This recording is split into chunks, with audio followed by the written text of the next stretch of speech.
should be live. We are hopefully live, and we have someone who's no longer drinking a full cup of coffee, just what's left of it. No, I still got you meant to. You did well. There was this jet stream. Oh, is that what happened? Well, it was spurred on by you, Nitro. I'm surprised you didn't notice. There is no Eris. He suddenly developed manners and decided that he needed to leave and wanted to go and learn how to apologize once more. Joining us instead, we have the best producer of the community from the base, Nitro. No, Fast Card isn't here. Typat. Yeah, does he produce Lightspeed Lunatics? No. Well, that was Mogamus last night, though. Yeah. Good job, Mogamus. In addition, we have special guest Psylence. Oh shit! I'm the special guest. You're certainly special after the way you drank that coffee. My helmet's downstairs. Oh. Is that a metaphor? No. That's literal. Okay. It's on the... Oh, okay. And we are, of course, graced by... They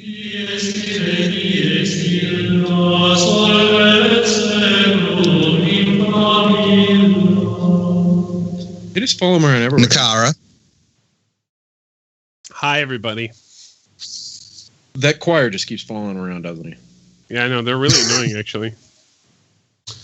I should probably tell them to stop singing, space folk, or at least come up with a different song. I imagine they've got to be really tough on dates too. I mean, you're like sitting there, you're trying to talk to the girl, and then all of a sudden, like you say something quasi Star Citizen related, and then all of a sudden, guys, just like chill the fuck out, you know? Oh man. So should we talk some Star Citizen? Well, that is what our show is about. So hopefully, you're kidding. This is about Star Citizen? It's 50% Star Citizen, 50% shaving. Oh, we've integrated shaving. Okay. Apparently, yeah. It's now about shaving as well. I'm very good at that, as you can see. I'm not the only one who shaves now. Yeah, I've been quite lazy, actually. I'm the only bearded one this week. Weird. So, you guys ATV was rather phenomenal this week, was it not? Indeed, it was. We've seen, oh Christ, where to start? Like player interaction system, air traffic control, the Reclaimer. The Reclaimer. The Prospector. Let's start with the Reclaimer. That Prospector. No, let's start with the Reclaimer. Okay. Trying to avoid the obvious innuendos. How gigantic is that claw? I love it. How is that an innuendo? I don't get it. Well, it does stick out the bottom front of the ship very far. But it's a claw. I mean, it like grabs on the ship. Okay. The plus side about it being a claw is if any salvage gets away, I sincerely hope the operator will be able to say, "I'll get you next time, Gadget. Next time." And the downside is they didn't call it a clamp, so they couldn't say, "Get the clamp." It's true. There's a problem. You can't put the clamps on it. I just want to arm wrestle other Reclaimers. You could impersonate Jim Carrey though, quite effectively. I kind of want to see that though. I want to see. I kind of want to see that now. Two Reclaimers just arm wrestling on a. So it's like this claw, like, what kind of uses do you actually see for it? Obviously, the most obvious is just pick out a giant, great big bit of salvage and bring it inside the belly of the ship. Do you foresee any other? I think it's mainly, I mean, other than salvage, I have no idea, but I think what it's mainly for is to hold like wreckages in place while like the little cutter arms come and chop things off, and people can get inside and do other salvage other than so that way they can get like valuables and whatever without having to recycle the entire ship. So I also think that it will act to once you're done with the husk of the ship, like actually be able to put the rest of it into the giant like grinder that we saw in there. For So you're just saying- general salvage. You're saying you think the claw is to help things get inside? Yes. Okay. I just wanted to make sure that we were all on the same page there. It's to Yeah, hold things in place so you can help get inside. Yep. Exactly. Okay. But also you have to love. I mean, Star Citizen's always really good with this to begin with, but the interior details of the ship are incredible. Again, we got to see gravity generators, some like crew quarters. We got to see some storage tanks. Is it Aegis or Anvil that make the Reclaimer? I always get the two mixed up. Aegis. It's like one of their only, or maybe their only non-ship, but it's Aegis. Is it Aegis? So, this just touching briefly at the same time on the upcoming concept sale, the Eclipse, next week, $275. Do you think they're focusing on one company at the moment, getting like the Aegis lineup complete, and then they're going to move on to another company, or do you think this is just coincidental that they've all just, at this stage? I could think it's coincidental. They're also working on the Prospector and the Cutlass and the Hull C right now. So Yeah, that's true. And that Hull C, you said isn't due for a fair old while yet, right? that was what I was kind of curious about with this whole thing, was that both the Reclaimer and the Hull C are coming along quite nicely. They're not actually scheduled until I think near the end of the year. So I don't know. Maybe it's just going to take them that long to get the actual gameplay functional, but they seem to be coming along quite well. The Hull C's scheduled in for August 10th, and the Reclaimer is scheduled in for September 6th. So I don't know. They look like they're doing really well for how far out they are from their expected releases. Also, since we're talking about ships, it should be noted that 3 ships were completed this week for 3.0. The Dragonfly, the Prospector, and the Aquila are all done. Oh, nice. And in ATV, they showed at that moment, up-to-date work on the, the Razor. Yes, the Razor's coming along while they're doing damage. They're doing damage for it. Next step is flight, so it'll be coming along quite quickly too, I'd imagine. I mean, I think one of the advantages of the Razor was the fact that it's, compared to other ships, it's fairly simplistic. It's just a racer. It has no weaponry or anything like that, so it's just make component bays and make sure it's physically got the space for the components, do the LODs, do the damage states, ship it out. Whereas like Hull C, it specifically says they're working on the exterior they said that the exterior is largely complete. The thing that makes me think there, you've got the Reclaimer, which is, obviously a huge ship. Both huge ships doing the exterior, maybe they share paneling and things like that, because, cap ships, similar textures, basically. Yeah. The exterior... I've said this like 1,000 times, but holy crap, is that ship ever gigantic? You get to see the character running alongside it this week, and it's just unimaginably huge. The scale of ships in this game is unreal. No, it's CryEngine. No, it's Lumberyard. That's true. But no, I mean, the work is coming along really nicely on the ships. The two vehicles that are left in the scheduled for 3.0 are the Ursa Rover, which is obviously not a ship, but a ground vehicle. It's due to be completed in 2 weeks, and the Cutlass Black is due at the same time. Interestingly, and this is quite a curiosity to me. I have no idea what happened here, but the Arrowhead sniper rifle. Okay, that's interesting. They're moving the dates around a lot for the guns. they removed a whole bunch last week, and then they removed again this week, and it's just strange. One of them actually was finished though. Yes, it's finished now, which is the Gallant rifle rework. Which one's that one? It is, I believe, an assault rifle. Moving the weapons in and out of the pipeline, one would assume right. they've probably got to do shared components. The Gallant rifle gun is barrel or something like that of a similar size. Well, maybe. I don't really know if they're doing a whole lot of that yet, but the Gallant rifle is the energy assault rifle. Okay. So it's not a kinetic weapon, but an energy weapon. We've seen the dates move around a lot for the weapons. They moved them really far out last week, and then they moved them back closer this week. It's just strange.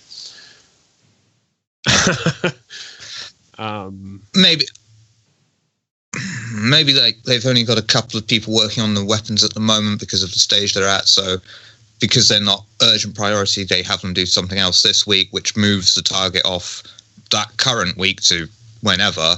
They move them back onto it for this week. It brings the date back. That's theory. I guess that must be what happened. It's a possibility. It's also just possible that they said, well, let's skip working on it for this week because X, Y, and Z reasons, which delays it.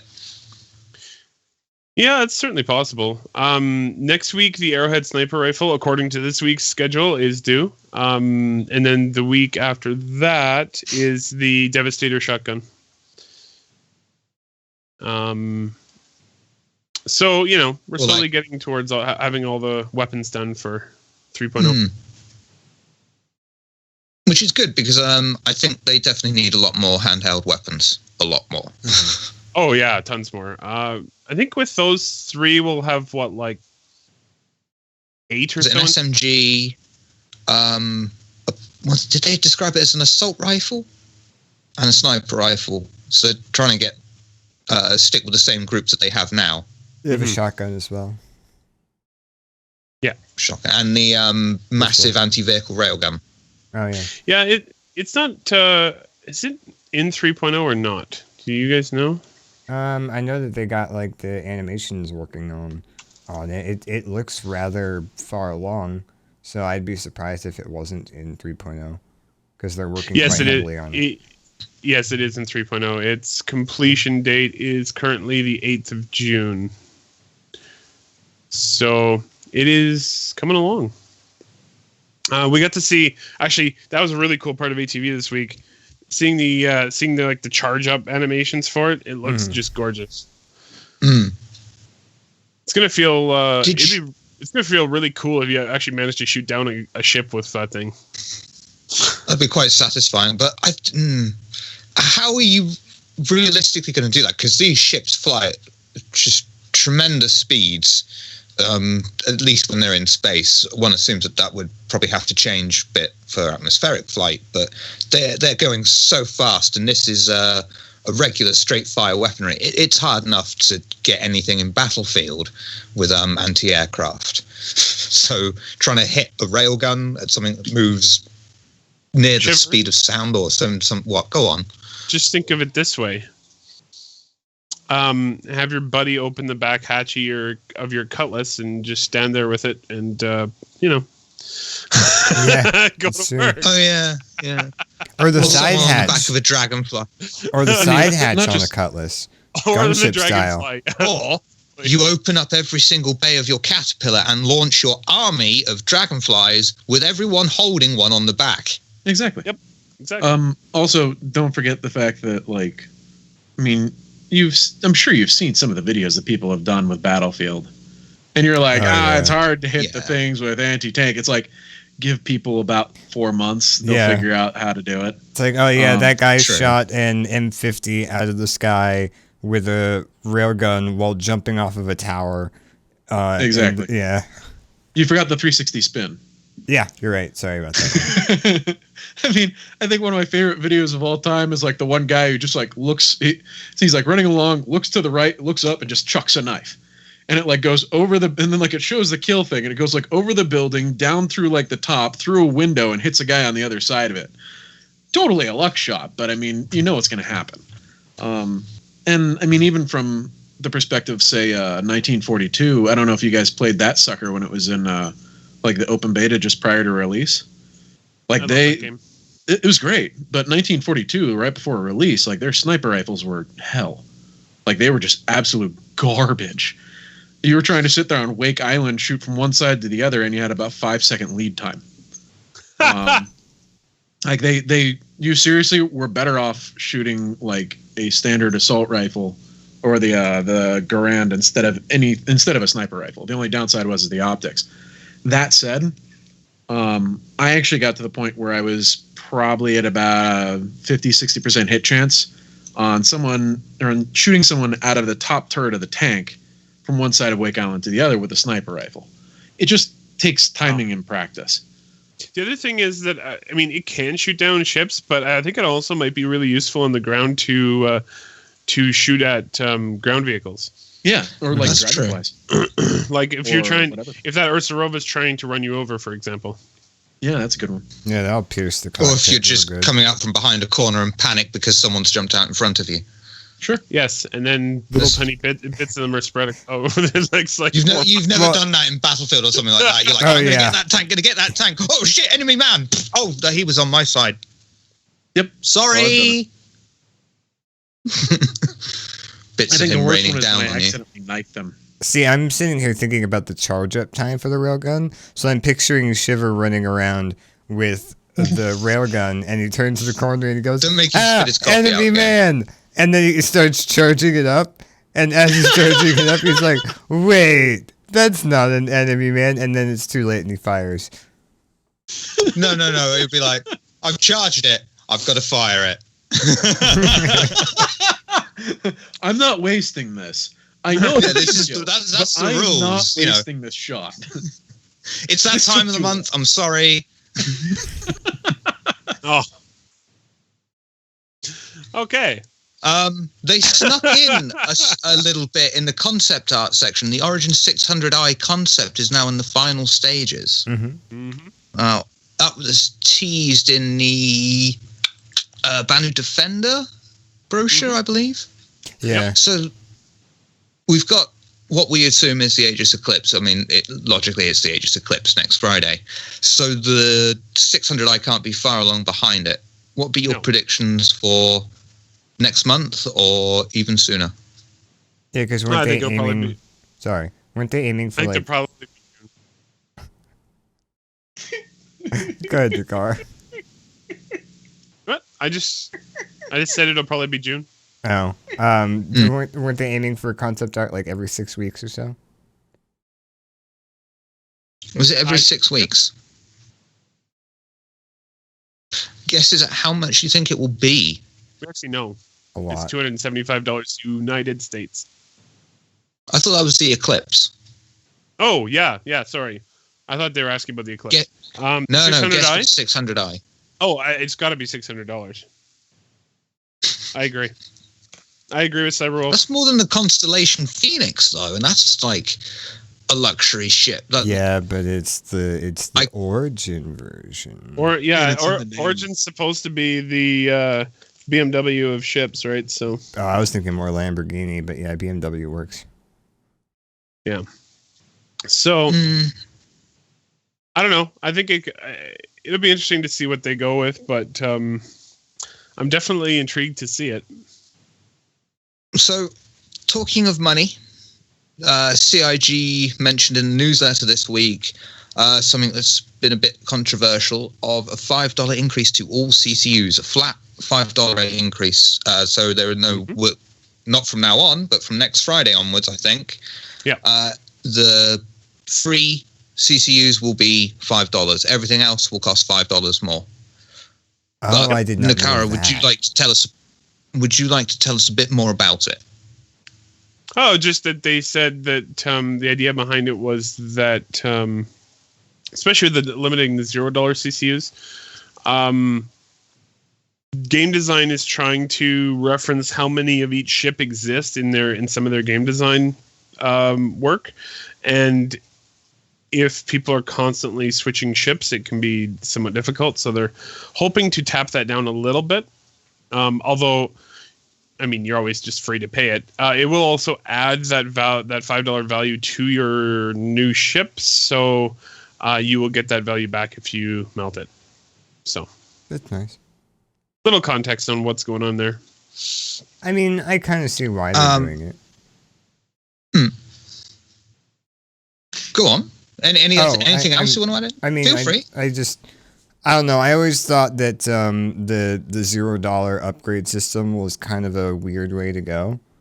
I mean, it makes sense because, you know, that ship is worth the same as this ship, so just trade it in. But I think that it'll give more value to the ships people have, because of the fact that people aren't like before. They're like, oh yeah, well, I mean, it's just no money, and I can have this ship instead of this ship. Whereas now it's like, oh well, I got to pay $5, so I might as well cherish the ship I have right now if I don't really want to spend the $5 and just deal with what I have and kind of, you know, learn not to complain.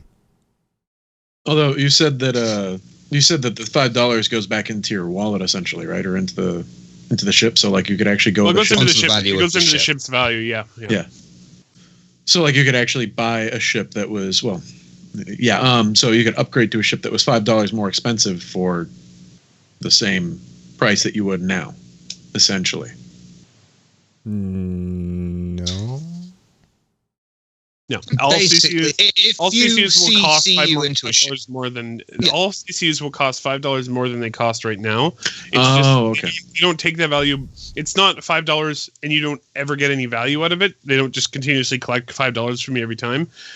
That $5 gets tacked on to the amount that ship represents in your inventory, if you know what I mean. So if you melt it later, you get that money back. Okay. You could, in a way, if you wanted to. I don't know why I'm saying this, but if you wanted to, you could use it as like a banking system. Say you want to get a ship that's really that much bigger later on. You just keep getting these ships with $5 CCUs. At the end of the day, you melt it, and then you take that lump sum, and you get your Idris in November. That's you could. That's bizarre. I don't encourage you to do that. I do not encourage you to do that. Just buy what you feel you can spare. Don't do that. That's just madness. But you could. I don't know why you could. I don't know why, but I feel like I'm compelled to buy a whole bunch of ships so I can save up for an Idris now. All right, log in. Join the Navy. Go to the store. CCUs. Reason, Shiv told me so. Yeah. Well, yeah, or just buy gift cards. Well, you could just buy gift cards. But I can understand a lot of people feeling annoyed at this. But when you think about it, if you've got enough time to rage about $5 on the internet, to type that out, put that into the amount of time you're working, you probably would have spent more time. If you'd have spent that much time at work, you'd have earned more than $5. I get the principle behind it, but I also think that there's a huge overreaction. Like, if you want to criticize something, that's fine, but typing up in all caps as a topic, why are you stealing my $5? I think that's overreacting a little bit. I tend to agree with you, Shiver. Yeah, but I do agree with your principle. Yeah, because it's essentially... The way I'm going to do it, I'm just not going to CC you. Yeah, it's essentially... That's how I'm going to show my displeasure. I mentioned to Shiver earlier. I mentioned to Shiver earlier, that's actually exactly what they want you to do. And the whole point of this is to stop people from doing it. Yeah. So yeah, because it's essentially, you know, they gave us this system that's really convenient and nice, and then people started abusing it for their own reasons. And CIG was like, no, please don't do that. And they're like, no, you can't tell me what to do. And they abused it more. And then now they're like, fine, then if you're going to abuse it, we're going to charge you $5 in order to just use it. And How are people? Yeah, abusing it? unfortunately, I don't think everyone was abusing it. No, and I no. don't think everyone that's raging about it was abusing it. No, In fact, quite possibly, the people who are raging about it are probably the people who did not abuse it, because it's unfair to punish the people who didn't abuse the system. To be fair, but at the end of the day, if it's CIG's game, if they want to take away their ball, they can take away their ball and go home. So We how can exactly we can were sit here and people be abusing it? incredulous. Well, say you've got a free CCU up. Go on Right. Reddit. Someone posts, quick, grab your free CCU. You've got at least 1 million potential people who are going to do that.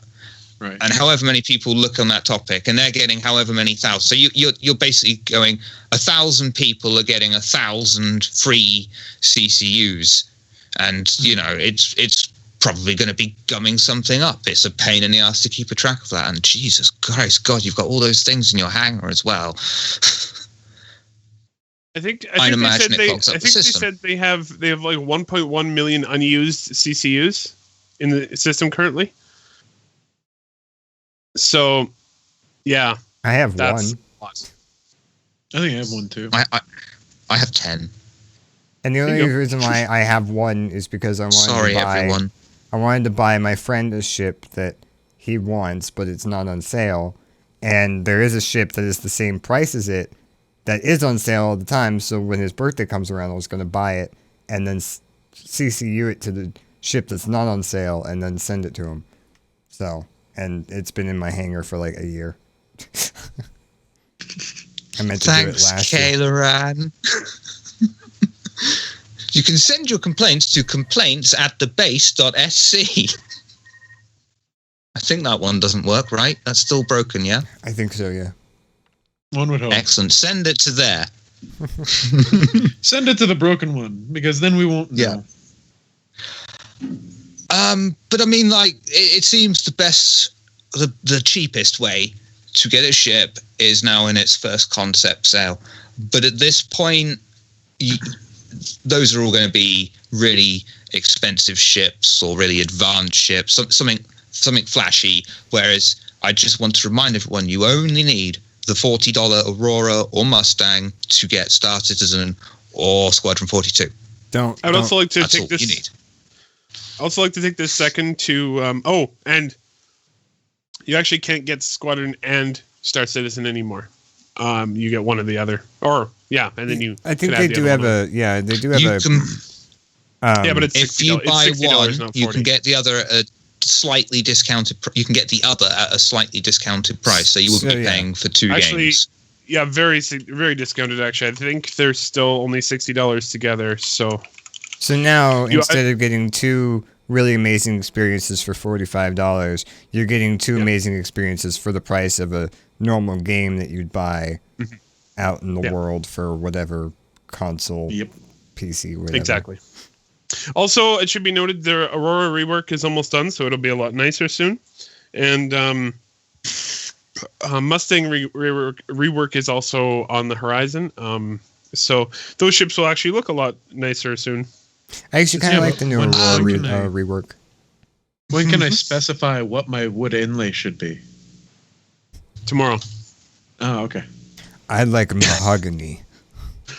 Talking of reworks, because someone who is listening right now is sat there going, "What about the 300 series?" And quite rightly so, because it is sexy, but it's fallen behind a lot. Ooh, It's like the oldest ship in the game now. Like in terms of its design. Yeah. I think I don't know. Is the Avenger might be slightly older? No, the Avenger got a rework. They just updated that very recently because you used to bang your head as you got in. No, you don't. Yeah, the Avenger got a rework. The 300 series is the oldest ship in the game now in terms of its design. Because even like the M50 got a rework.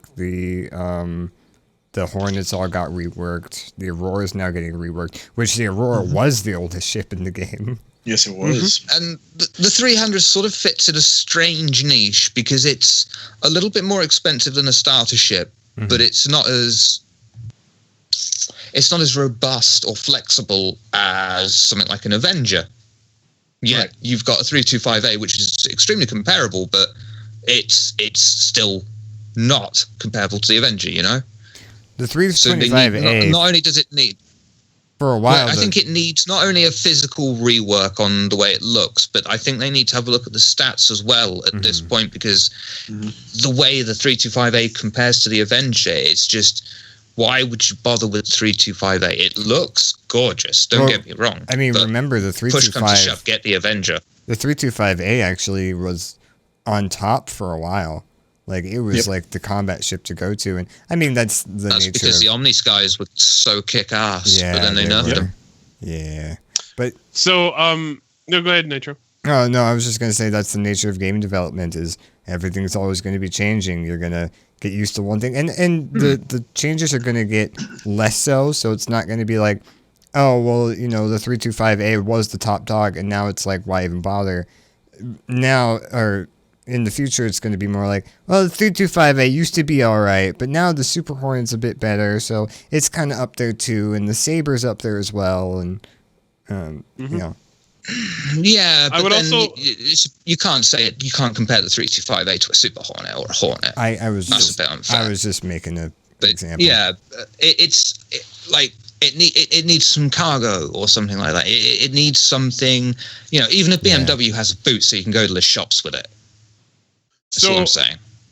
One thing that's unlikely to change, and what type of boots?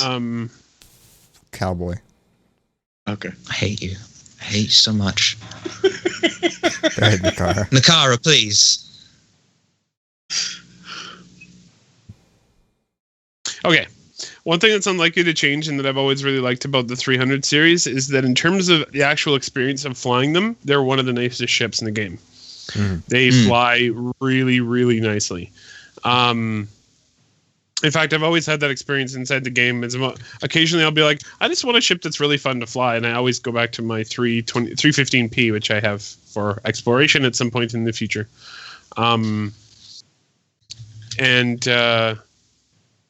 So, I mean, that's one of the reasons to get those ships now, but they are being reworked towards the end of this year, early next year.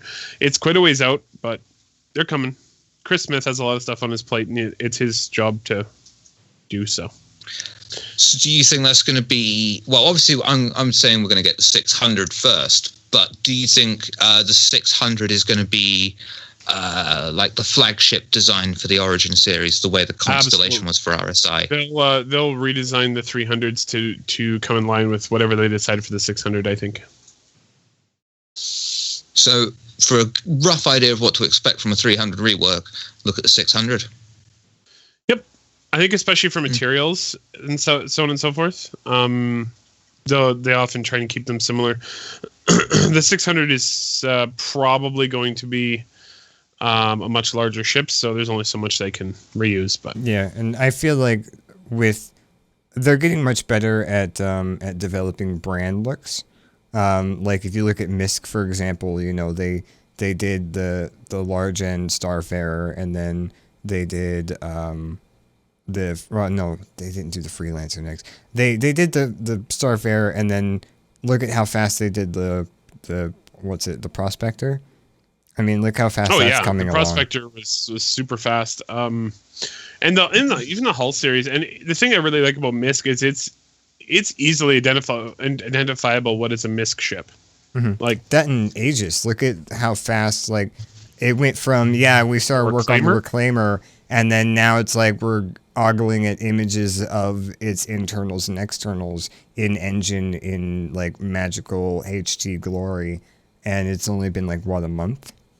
So yeah, I mean it's sort of what they promised, you know, us years ago, that eventually the ship pipeline would get to a spot where they could really do these things quickly.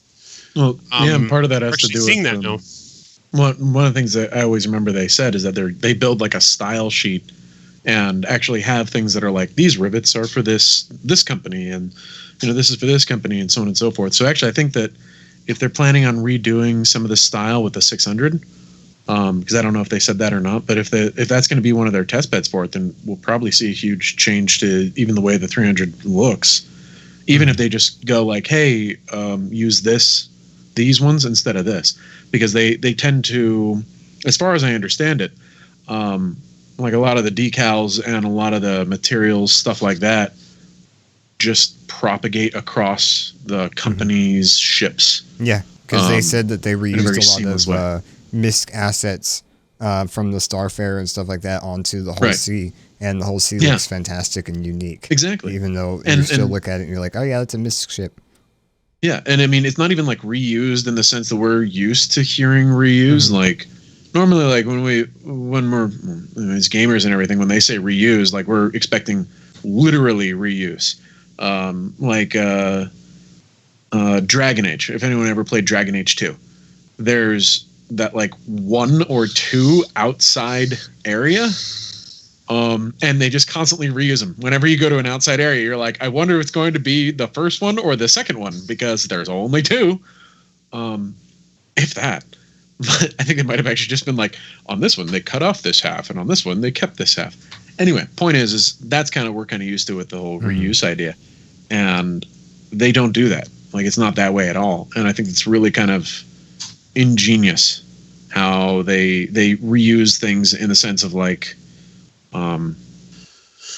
panels or just decking and all this, and they're nearly, if not completely, seamless in the repetition of it. Like, they shrink it or they enlarge it, and you don't necessarily know where the cuts are. It's done at just the right amount. It's done to such an extent that if there is repetition, you don't really notice it, but there is obviously repetition because there's no way in hell every single thing's going to be individually done. So it's extremely clever, and I know what you mean about the seamless things. If you look around Art Corp, I just have a thing for trying to see if I can find seams in the textures of the buildings.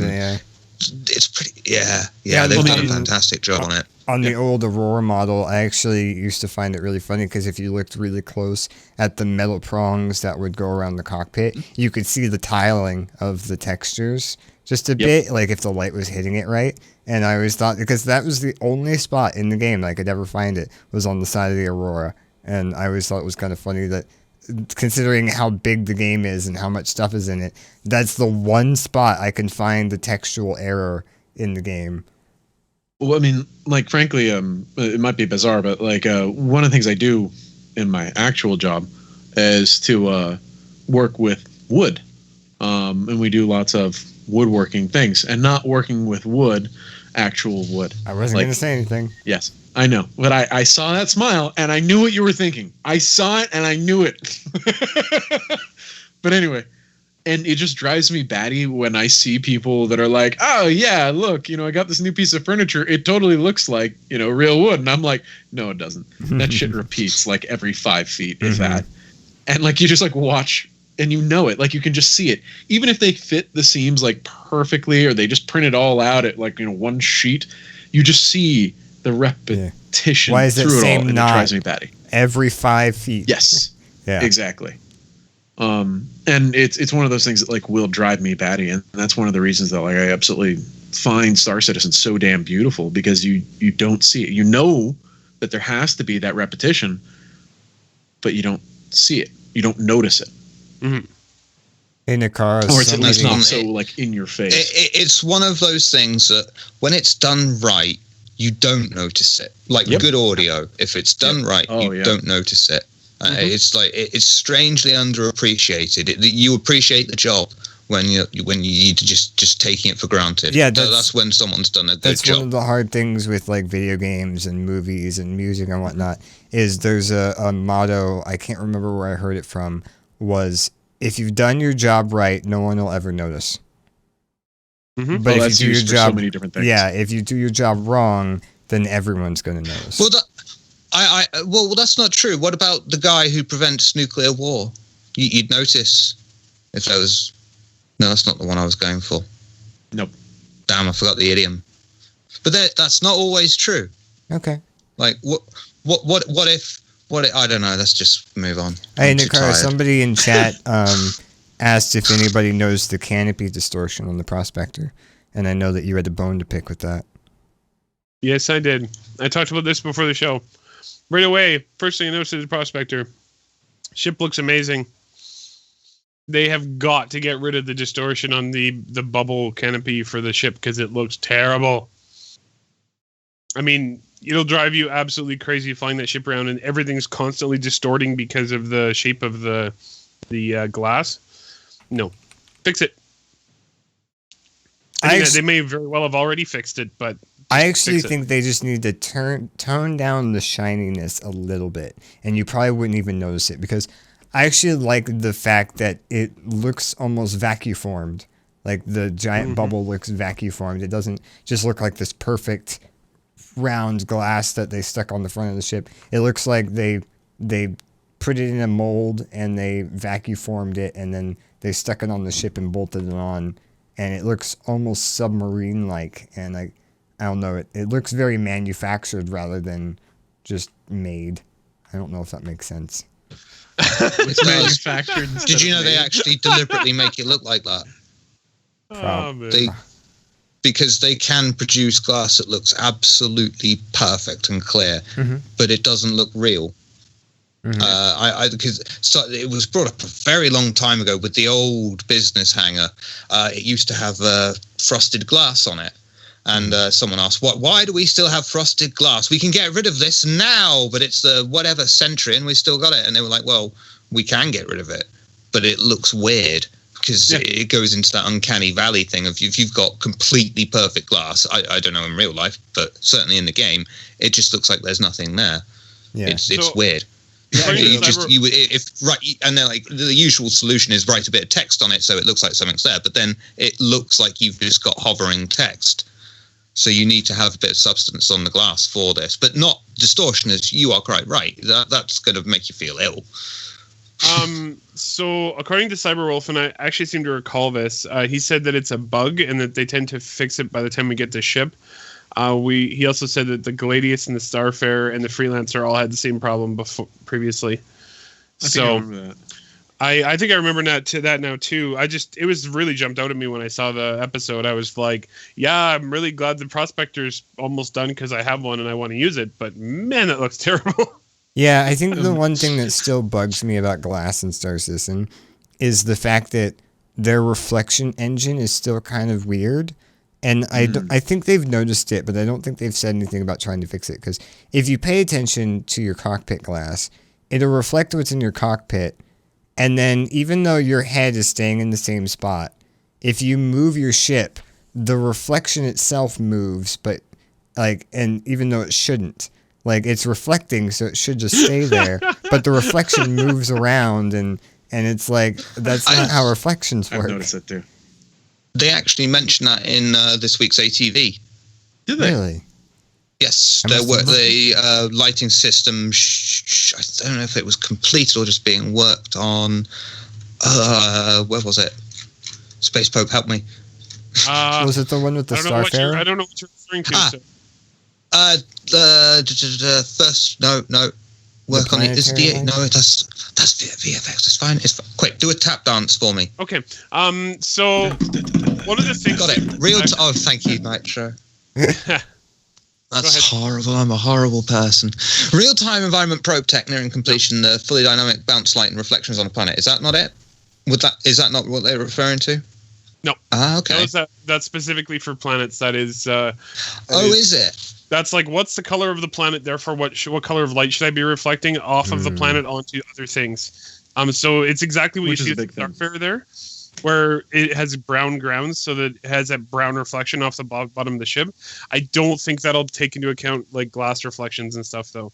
However, at the same time, one of the things that CryEngine could never do properly because it didn't have render to texture was reflections. Oh yeah, that's right. They were talking about the scopes, right? With the render, yeah. With the render to texture technology, though, which they do have also coming, they may be able to rework all the reflections with render to texture, which actually would allow you to see yourself in a reflection as well, which you currently can't. Would that fix all the puddles on ArcCorp? Yes, probably. It would. Cool. So the hope is, at least my hope is, that render to texture will fix the reflections as well. It's why it's such an important piece of tech. It's just hard because it didn't exist in CryEngine, so they're just like, yeah, we have to code it. Yeah, because like that was one of the whole things when they were talking about like wanting scopes. People were always like, the scopes don't look right, blah blah blah, and like they were using like it's because CryEngine doesn't do it. Yeah, but they had also to add that feature to CryEngine. Yeah, I was remembering Shiver when you were talking about the whole thing with the glass. Like that was actually one of the things they mentioned in Finding Nemo. Like back in the day, they were like, "Yeah, we can make it actually look like water." Doesn't look right. No. Like they actually added filters to make it look less like, or to make it look what we imagine water to look like, even though that's not really what water looks like. And I think that's very much the same thing with the glass. Because when you start making it, it hits the uncanny valley to be sure, but I also think that there's that sort of our expectation of what we think it should look like versus what it actually does look like. Because sometimes you just don't think about what glass actually looks like. I mean, if you think about it, the same thing is with space. In Star Citizen right now, they could make space look like space by putting literally nothing in it, but when you're flying around, you won't feel like you're moving. So they have those little tiny particles that fly. Yeah, that doesn't exist. It is everywhere. if you've ever played a game in space where it does not actually do that, it is very disorientating to get used to. I mean, you can get used to it, but it's disorientating. And you can still lose your bearings in the midst of combat. So it is quite useful. You do have to keep those sort of things in mind. Yeah, and I mean, a lot of that is because if, and this is actually one of the things that drives me nuts sometimes with games, is that it's a tactile sensation that you generally would rely on in that sort of situation. Like that's actually one of the reasons I hate flight simulators, because I actually do fly, not with my wings. I don't have wings or a cape. I mean like actual planes. So anyway, and a lot of it becomes tactile, and then you use the instruments, and you use both of them to kind of confirm things. And without that tactile sensation, it drives me nuts. Like, I'm just like, I just have a much harder time sometimes controlling ships in games if they don't provide some sort of visual feedback, because there is no tactile feedback. Yeah. No, I agree with that. Actually, that might be... I think that's probably one of the weirder... I haven't used VR a lot yet, but I think that's probably one of the weirder experiences in VR, too. If you're moving and you're like, it doesn't feel like I'm moving. Oh, yeah.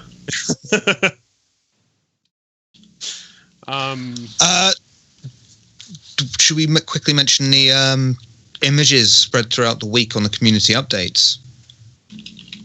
Yeah, the Eclipse.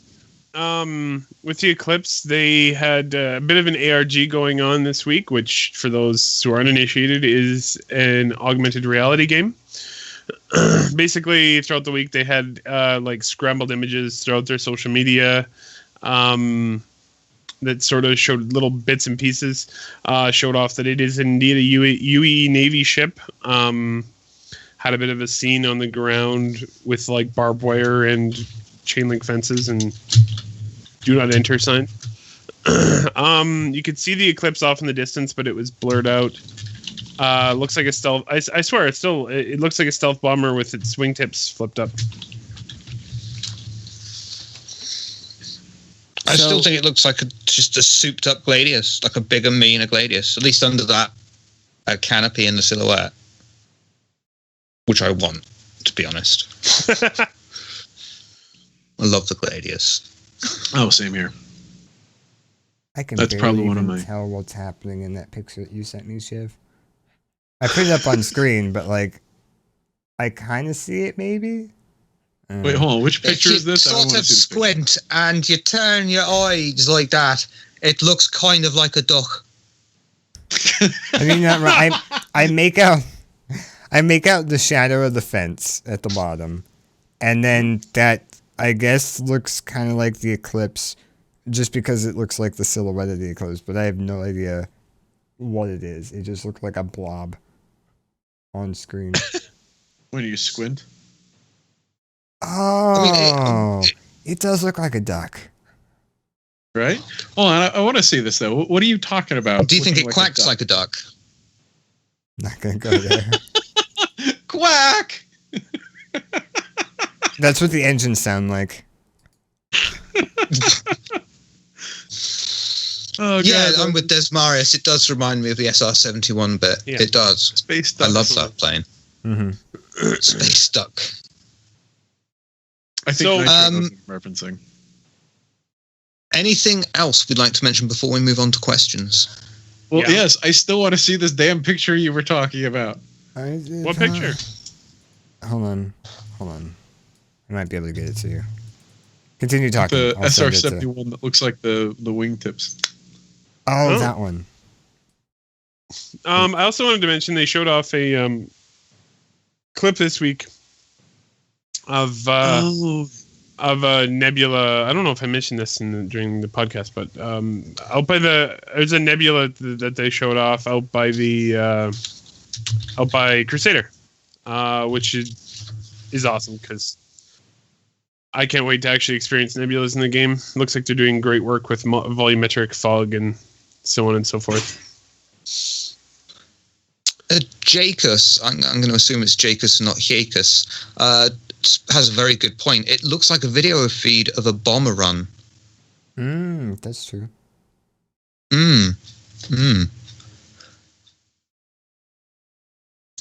It does kind of, doesn't Right. it?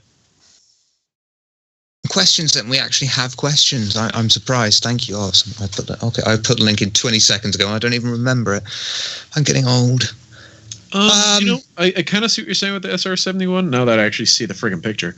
But the wing, no, it's the wrong shape because the wings on the SR-71 and they move the engines out and. Well, Jacus has said carpet bombing. No, that's clearly a desert. It's clearly a desert, not a carpet. Well, you're talking about the bombing run picture, which actually I do see that with the bombing run bit. But actually, I'm very much with you, Shiver. It looks kind of like a Gladius in a lot of ways, just with really big winglets. Well, and much larger. You know, I wonder. Oh yeah. I wonder if those are folding, like if they're folded. They may well be. I mean, maybe not with the bombing run image, but I mean at the same time, like, you know, you have the F4U, if I remember it, which is one of the classic ones for it, where you have the wings that actually come up and they fold, and that's how they would store them on the aircraft carrier. Like, that's actually the same thing. It's very possible because this is also a UE Navy ship, and it's possible that the wingtips would have to fold in order for it to go into like the Bengal or another carrier or an Idris and whatnot. Yeah. And I mean, is it supposed to be a bomber? We don't know. We don't know anything about it yet. I wasn't sure if there was any more on it. But with a name like Eclipse, you could say maybe hit and run, surprise bombs. Yeah, so like maybe that sounds like worse when I say it out loud. Could it be like a really big A10 surprise warthog? bombs? Surprise! A really big warthog. Yeah, a really big. That warthog. looks nothing like a pig. I think it looks like a puma. But they used to have problems Where are the with tusks? Where are the tusks, Nitro? with wings folding and things like that. And then they did the Jean Scout, and I think the tech in that's used in the Reliant as well could probably be applied to have folding wings as well. Mm-hmm. Like full-on properly folding wings, whereas like the Hornets at the moment just go out by 45 degrees. They either hug into the chassis a bit or they come wide out. These ones, hopefully, you never know, they could be quite flashy and three-dimensional. I'm imagining things and going way off the mark here, but it looks like a Gladius. Yeah, I'm kind of looking forward to another flat ship, like with no vertical wings on it at all. Because I mean, the Saber's kind of close to that, but it's still kind of thick because it's got its engines and it still has a couple of wings on the back that stick up, but there aren't any proper ships that are just flat. You know, you actually made a great point there. I didn't notice, but yeah, there's no tail on that. It could actually very well be like mirrored off the idea of a stealth bomber. I mean, you think about the way that the radar works and everything, like they're actually doing the radar system, which works off of cross section. That would have a very low cross section. So as it stands right now, with it not knowing much about it, if you could, would you get an Aegis Eclipse Nitro? I want to kind of wait until they reveal the use for it and what all it is able to do. Like, crew quarters, how many people can fit on it, how big it is entirely. I know around the size it's going to be, but I want to know how big it is compared to other ships. But I'm thinking about it. Just the silhouette of it is sexy, so I'm thinking about it. I mean, I'll melt stuff to buy it. I won't probably pay anything for it, but Silence. It really depends on what it does and the price of it. But I mean, I'd probably consider it depending on the actual job. It's a bomber. No, I'm not a bomber pilot. Nehkara. I have my combat ships. Ship really. I'm unlikely to change unless I decide that I hate the Vanguard. I'm not big into combat. I have cargo ships. I have research ships. Or exploration ships. I have mining ships. So probably not. But I'm really curious to see what it's like, though. And how it compares if it is a bomber, how it compares and contrasts with the Gladiator and the Retaliator. So yeah, what do you say, Mr. Shiver? If it's basically a Gladius that's been mutated to ginormous proportions a la Teenage Mutant Hero Turtles, and it's a space warthog, I'm sold. Oh yeah.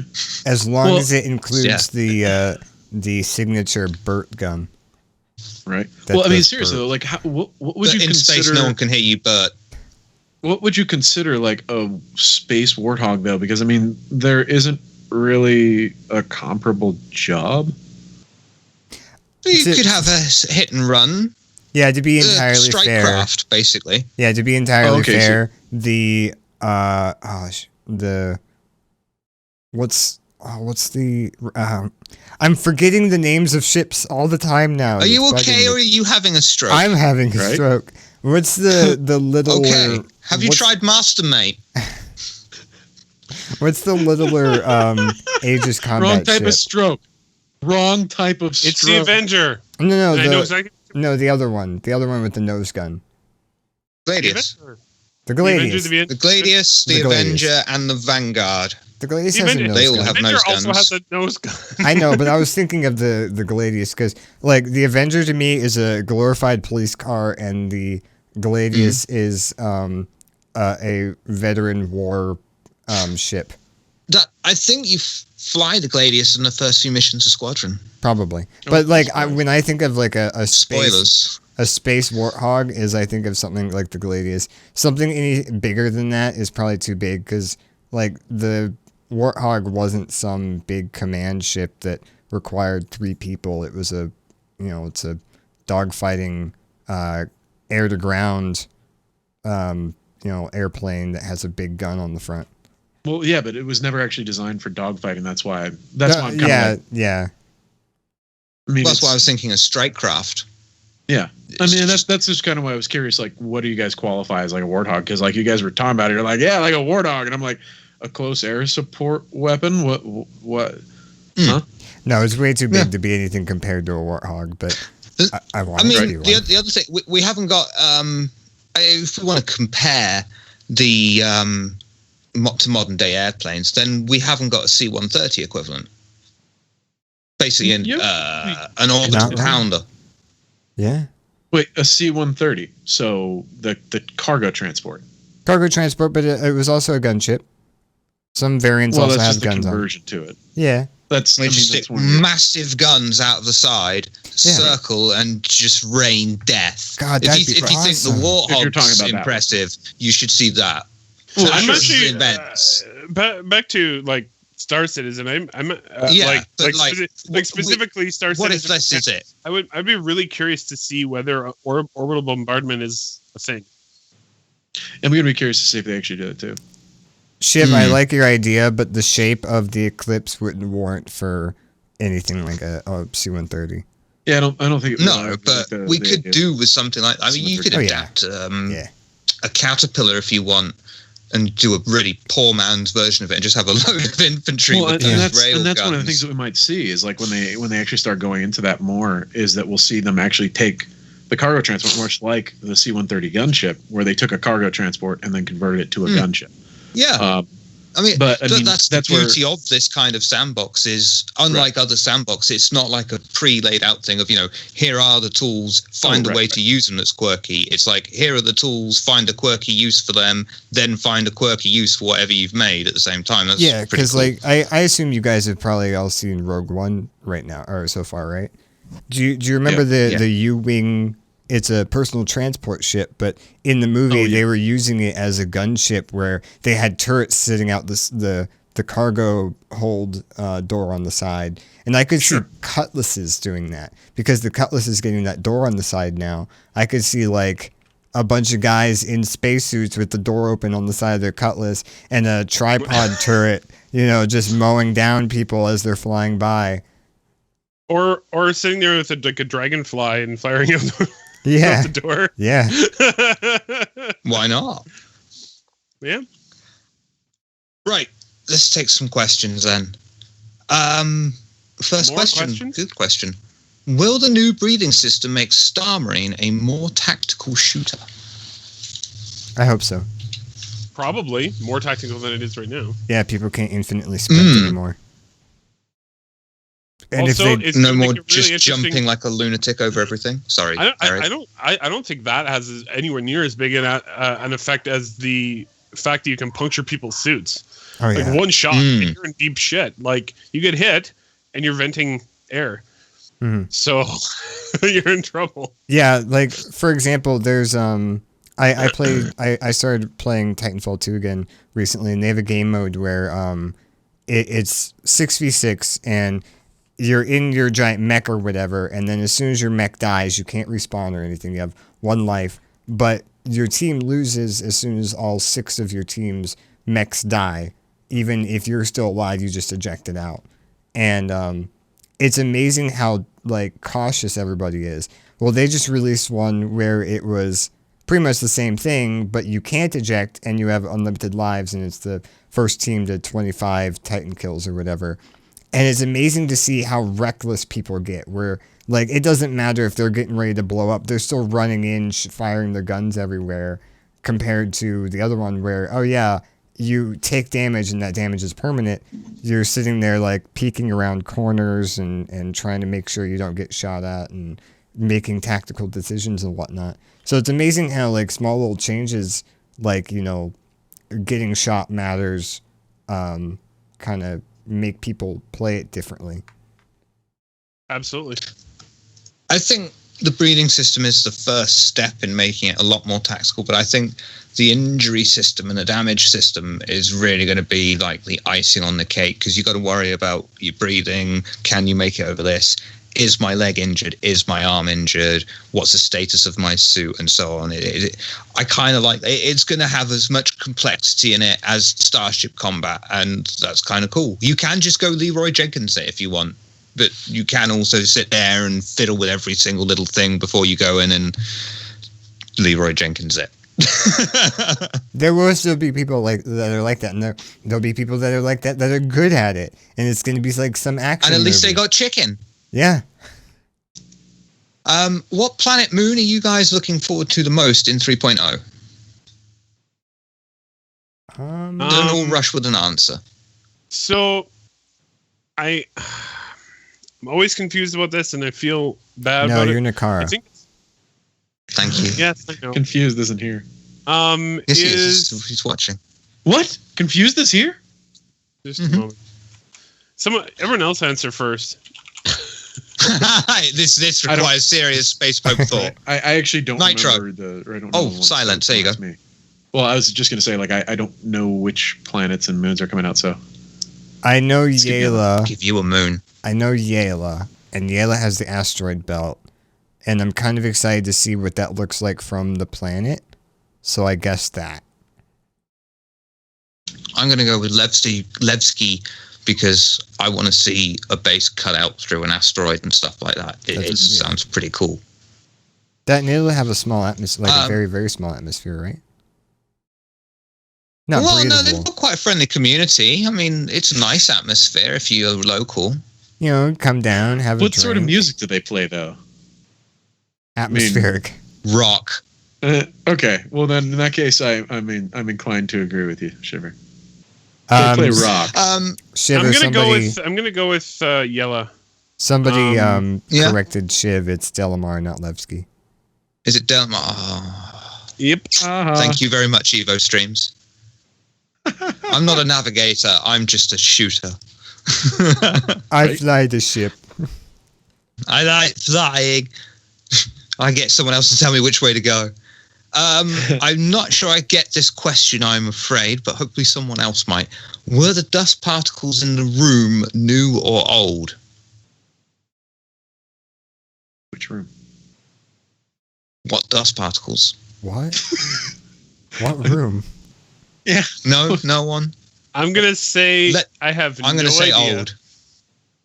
I'm going to say old because volumetric stuff hasn't been done. Yes. And if it was a joke question, I'm going to say probably old because that's how dust accumulates. Hold on. New dust is a bit of a misnomer, isn't it? Like military intelligence. Try again later. Oh, Silence, you have one of those cool Competent invisible government. 8-balls? That's awesome. Is it new or old? The volumetric fog from the ATV, maybe. Hold on. Oh, the volumetric fog? I have a gif was- of that. Was that a Volumetric that was a fog preview then, wasn't it? Yeah, it's a preview. That's upcoming. It's not in the game yet. That's going to be in 3.0. The volumetric fog looked amazing. That's going to be. Well, actually, I should even say what they were showing wasn't just the volumetric fog. What they were showing was real time lighting of volumetric fog, Which is and amazing. how the light affects the fog. Yeah, no, it looked incredible. I can't wait to see how that affects. No, I don't mean just how good it looks. I mean how impressive it is, because I follow a couple YouTubers that do special effects work, and they just got a program that is able to do like volumetric fog effects with lighting and whatnot, and to render out a scene.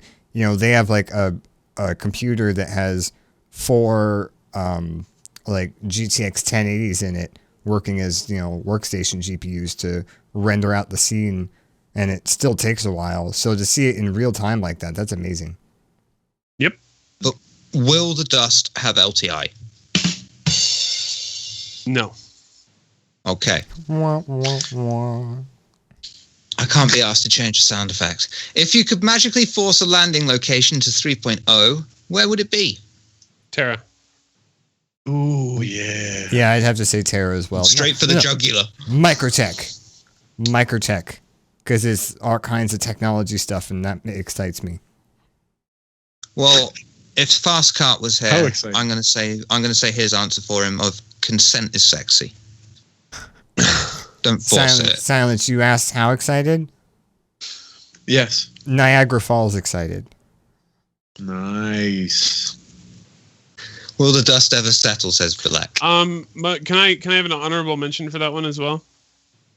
Did you say that one as well? What? I have no No. idea. Which Honorable one? mention what? I said, can I have also mention an honorable mention for that one? Mention. Sure. Oh, right. Okay. I also cannot wait to see Cassell, which is in the Goth system. Oh, yes. It's very, very famous concept art from that particular landing zone. It looks gorgeous. Where the city's like at the bottom of a waterfall, I think, and yeah, no, it's all pink and blue and green, and yeah, no, it looks really cool. Also, that's where the Pulse nightclub concept art comes from. The car so just that wants would to be. go out clubbing. Are you sure? That seals the deal. Maybe it's just a really complex clubbing simulation. Well, no, I'm saying you just want to go out clubbing. It does have the 890 jump after all. Pole dancing confirmed. Would you like to see a luxury but military grade capital-sized warship or science ship from Origin?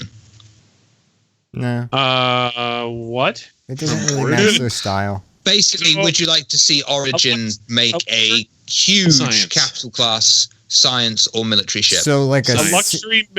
Can I just a luxury military warship or science ship? So a 625A. Yes, I'd actually want to see their version of a science ship. I think that their aesthetic would work very well with it.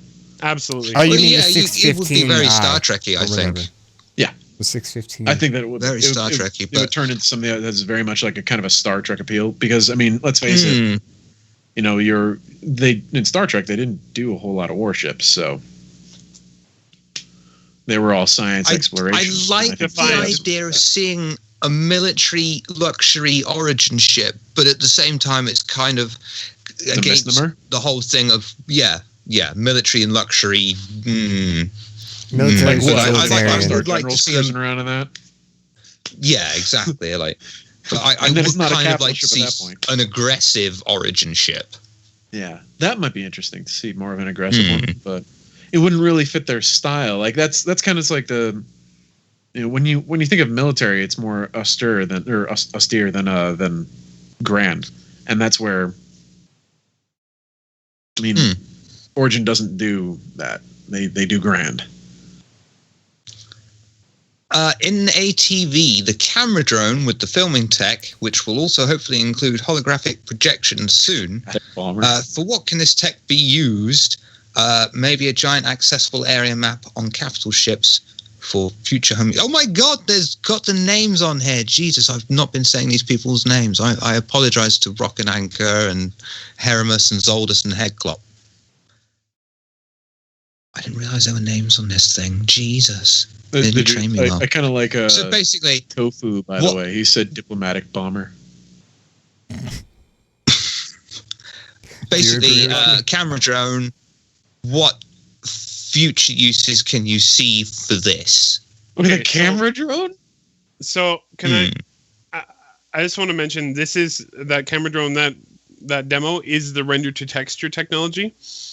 That has almost infinite uses inside Star Citizen. Yeah, if you remember, what was it? What demo was it where they went down to Delamar for the first time? Was that Gamescom? I think that was Gamescom. During Gamescom, they had that big thing where they went down to the planet.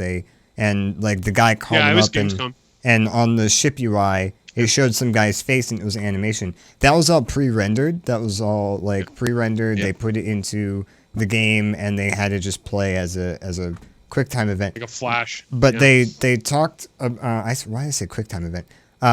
They said that they wanted to work on a technology where instead of a pre-rendered scene, they actually wanted to have a camera on that character's face, and the character would actually, like, if you were in the bar with that character, he'd be literally looking at his watch saying, hey, yeah, you're clear for landing or whatever, and then, like, that comes through on your screen. This is the technology that they were talking about, and it's amazing to see it working. Like, they were like, yeah, that's pretty cool, but it's not, like, anywhere close to, we're not sure how we're going to do it yet, and here they are doing it. So. Yep. Yeah. I mean, the other thing you can do is that's also going to be part of your security system on something like a Bengal or a space station. Yeah. You're going to have these things feeding into one security room, and some poor soul looking at 1 billion monitors going, I'm not getting paid enough to do this. Right. Well, I mean, like, as far as actual uses, though, I mean, it's damn near endless. Like, what couldn't you do with these things? You go to a salvage area. You want to check around inside of it first. Send in the drone. You're taking on a ship. You dock with said ship in a forcible manner. You send in the drone. I think you'll find that docking in a forcible manner is called a Typat, sir. So you're on the other side of it, and you're on that ship that is trying to be pirated. You send out the drone. I mean, like, why wouldn't you send the drone in first to check around? Heramus asks, what is the cool thing about 3D fog? It sounds like a setup for a joke, but it is not. It is a genuine question. Of the most immediate answer of walking through it, looking at it is much better. Much better. Whereas if you've got a collection of 2D sprites that represent fog, you will basically know that is what you are walking through. You will be aware that this is what it is. Whereas when it's the three-dimensional volumetric fog, it is a three-dimensional volumetric cloud. It looks like fog. It is like and your lights hit on fog. it differently. Shiv, do you think the lights whereas- play off of it differently. do you think it'll use physics? Finally, something else that uses physics. You'd be so happy. But it's not for physical stuff though. It's still for just smoke and whatnot. Yeah. Like It would be. Yeah. There's a lot basically of things that are yes. really cool for it. Knowing CIG though, Basically, they yes. wouldn't use physics for it because physics is a And very it's especially Hardly used. yeah, it's hardly used. It's only for NVIDIA stuff, and CIG is very much for like if everybody can't take advantage of it, then we're not going to do it. So Yeah. And I think they were adding in some tech, so the fog, in theory, if they can free up the resources for it within the engine, in theory, it would react to you walking through it. that'd be cool. Things like that. It would be as if it was actual fog and smoke, rather than when it's a 2D sprite that's just meant to look a little bit like fog, and then you just in this pool of cotton wool, essentially. Shiver, do you remember how they were going to do that? And they actually kind of did it for the last demo, for the CitizenCon demo. No, I do not. So basically, and this will blow a lot of people's minds, especially people who know anything about computer graphics. The way they were going to do it is actually by making each of the little, basically each bit of fog is actually a particle in the game. So that's how they can make it react, is because it's actually physically in the game. So it obeys a physics system. And that's why when you walk through it, it would actually react to your presence. This is also the tech that they're talking about when having like venting ships, where you can actually vent like if there's a hole in your ship, it'll actually vent the smoke and stuff out into space through the hole. And the same idea. That's and like That's pretty cool. the sandstorm. They were talking about that with the sandstorm, for instance. There's like the different phases of it. So you see it off in the distance and it's at one part, and then like as it keeps getting closer, they actually have the fog rise up out of the ground to simulate the volumetric, or to simulate the sand as it gets in close. And so that's also going to take or make use of that whole volumetric fog as well. That's actually how there's so many things. NVIDIA's been working. I mean, this came out a few years ago, but they did like a really complex water simulation, and that's essentially how they did it. Where it wasn't like some weird liquid thing; it was a bunch of spheres in a container, and they were told to interact with each other like water molecules would, so they could like move the bucket around, and they would splash up against the side, and then they just replace all the spheres with a water texture. And the water like acted like actual water, but it was like you could drop stuff in it and the things would interact with it. It was really cool. So to see that actually in a game now, like that was all just, tech demos, but now to see a company taking some similar idea and putting it into a game is pretty cool. Exactly. Heramus asks, what is the 3D coil spiral thingy from ATV?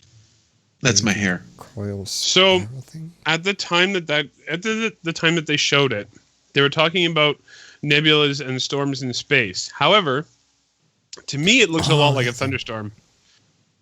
Yeah. To me it looks a lot like a thunderstorm. It even had lightning in it. So I don't know if that's a thunderstorm on the ground or whether they're actually going to try and make thunderstorms in space, a la Star Trek. But regardless, it was really cool. Theoretically, you could have lightning in space. It's not that you don't need air for it. No, it's just a discharge of electricity from one thing to another. Exactly. And it's just caused by a change in the ions in the whatever. Are you positive? Science. What? Are you No, positive? I'm negative. Well, then you're going to be charged. That's true. Why distorted-faced citizen asks, why use glass in front of a prospector? Is it not too brittle for the hot mining debris? Why not use armor plates and CCTVs? it's a very good point, and logically, yes, that is. I mean, realistically, at this point in humanity's days, if we are still a thing as a species, it would be all drones. We wouldn't bother sending out people out there. So, the whole realism thing is basically out the door from the get-go, really. But why the quick and easy answer is gameplay. It's fun, looks better. Why wasn't there? There's actually a much more in-lore reason for this. Yeah, isn't glass? Isn't glass like as strong as? Well, yeah, glass isn't glass. Yeah, glass is like as strong as armor plating now, isn't it? Yeah. Their glass isn't glass; it's whatever transparent aluminum or something. I was just about to say that. I think I like how Black Cobalt 001 thinks of just send people anyway. Yeah. The funny thing is, I actually read a thing recently where they think they can actually do that now. So it's like, I mean, as sci-fi as it sounds, apparently it's not that sci-fi. I remember seeing a documentary about that. They had this Scotsman go in and tell them how to make it, right? And then they used it to save some whales. Yeah, you saw it too. Hello, computer. Yeah, computer. Definitely. How quaint. When will you finally feed me, and can you loosen the ropes a bit? The answer, Nitro Typat, is no. Oh. Will hangars remain when Star Citizen releases, and if so, in what form? From Agent 1213. Who wants to field that one? Wait, hold on. I was just gonna say, like Nitro, like you're free to go. Just walk out of there whenever. Wow. In the car, I'm going to let you field that one. Okay. Absolutely. Absolutely. They'll have hangars in the full game. They'll be your home, basically. They'll be where you store all of your crap. They'll be where you store your ships. They will be where you can actually build living quarters off of. It sounds like you'll be able to have other home bases as well. Absolutely, we'll keep hangars. Now, how they'll integrate them into the world and how that all will work, that is an engineering question for CIG devs and not me. Right. Let's see if we can quick fire a few of these and then move on to the end of the show, basically. Do you guys think the Carrack will have more interior space than a Starfarer from Agent 1213? Carrack will have more. Yes. No. I think no. Really? I think no. yes. I think it's going to have at least 3 decks compared to the Starfarer's 2.5, I suppose. Well, you can't just count decks. The Starfarer, I think, is a bigger ship. But like, okay. Gentlemen, stop measuring each other's decks. I was wondering who was going to drop that one first. I didn't realize it was a deck measuring contest. Oh, it's true. You're the one talking about 2.5 versus 3. I'm a massive deckhead like that. Yeah. Next question. Headclaw asks, "What are your thoughts on Kentucky Fried Chicken?" It's I don't like fried chicken. A little bit too greasy. Not a fried chicken. Okay. No, that would make you a fried chicken who's a person. Anyway, really, I'm the only one who likes it then. Okay, I like it. You're not a man. You're a chicken boo. Will radar systems be able to scan surface conditions from orbit, Agent 1213? I hope so. With bigger ships like the Aquila, that have like sensor suites. Well, I don't think the radar's going to scan, is it? Sensors are going to scan. Yeah. I mean, just look at the Constellation trailer, where the lady's like poking at a computer, and all of a sudden she's like, "Sir, it has an atmosphere," and whatever. I feel like that's going to be a gameplay moment that's going to eventually be a thing. Exploration ships absolutely have to be able to scan a planet's surface. Yeah. absolutely have to be able to do that. Scanning a planet's just surface, a matter of how. is different than scanning the weather, I guess, is part of it, too. Yeah. I mean, like, it's got breathable atmosphere is a little bit different than it's got a thunderstorm moving in. Actually, come to think of it, Nehkara, that actually gave me a really good idea. I want Drake Interplanetary to make an exploration ship, and it doesn't have very many sensors, but it's heavily armored so it can withstand harsh conditions, and it has a bunch of really high-tech spacesuits that you can go explore in. So it's an exploration ship, but you have to land on the planet to go check it out. You can't just scan it from from space. So in other words, you want Alien. Yeah, exactly. So I think what you should be able to do from orbit is be able to determine if there are places like things of interest down there. It doesn't have to tell you what they are necessarily, but go like, well, there's a structure down there, or there's the planet has roughly this composition, so you can expect to find these minerals down there. And it needs to depend on the sensor, doesn't it? You need to know, every sensor should give you basic info. Is it breathable? Can I land? Basic info like that. And then after that, each specialization. Is the surface quicksand? Now, because that would be a problem. The next question is, as a follow-up to that, could I, as a player, make a trap and trick other players into coming onto my planet that is in fact my web of death? I think so, yes. Assuming that you have a planet. Space spoilers. Well, actually, one of the things you were mentioning, Nehkara, like with the whole makeup of the planet, like that might actually be done without sending out a probe. Because that was one of the things they were talking about with the what was that mining ship? The Orion. Yes. I want the probe part though. That makes such great gameplay. Oh man, I think it could be. It could be really cool. Mm-hmm. Wait, are you being facetious? No. It seems like amazing gameplay, honestly. And that's really probably pushing it. Belek asks, "What about install surveillance bug teaser?" Oh What? yeah, What? I saw that. In one of the interface like in the little thing where they were showing how you can interact with stuff. One of the options was install surveillance bug. Yeah. So there might be like, cool. What was that? What was it part of though? it was just like a little handheld device that the guy was working with. Was that part of the player interaction show-off Yeah, showcase? because it was like, You next people menu. have got some good eyes. I know, I noticed it. It was like right in the center. Oh, I should also mention, I'm just if anyone wants a little, tiny bit of Squadron 42 something, during the audio section, they actually showed a screen that listed a lot of the audio files for Squadron 42, and it listed the main part as having audio files for chapters 1 through 19. We already know there are 28 chapters, so maybe that gives you some idea of how far along they are. Maybe 3/5. I miss you, Fast Cap. We miss you too. I miss him too. Right, let's wrap up. Let us wrap up. I'm Nitro, glad you said that, Nitro, because that was my royal we there. thank you ever so much for producing this week. Yep, no problem. Where can we find you? You can find me on Twitter at Nitro Typat. I'm also over at the base. I do a show every Saturday morning at 11 a.m. Eastern, 4 p.m. UTC.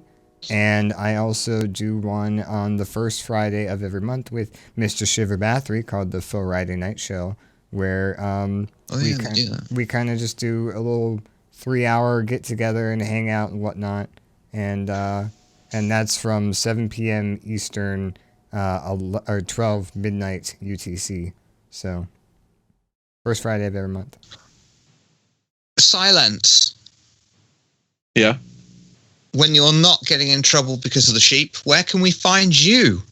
Oh, well, every so often I decide to do a little transcripting over at Relay, and then otherwise it's, well, mostly doing the show with you and Nitro, and Fastcart and Confused, and anyone else we decide to bring along, including Nehkara, because God knows I love having Nehkara along.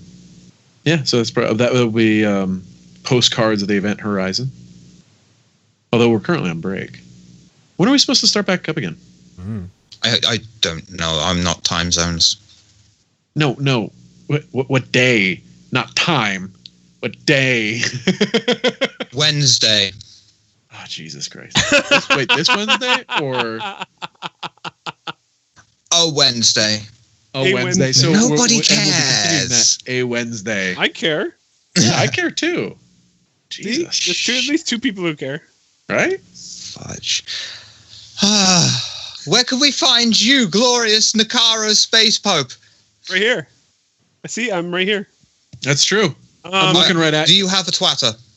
I do. It's at Nehkara. Oh, was I supposed to do that too? Because I forgot what mine is. I think it's Silence NK. I thought you didn't use yours anymore. Okay. I don't use Twitter a ton, but I am on there at Nehkara. Ditto. We have the last thing I want to really mention, and hopefully nobody kills me for this, but I just want to tease it. We have a relay announcement next Saturday on the podcast. Should be fun. Big news. Woo! Hopefully everyone's excited. All 86 of you who are currently here. 86. Mm-hmm. I'm very sorry for you. We've been 86. They're all shouting one more hour. Quick, while they're not looking. Look, up in the sky. It's a bird. It's a plane!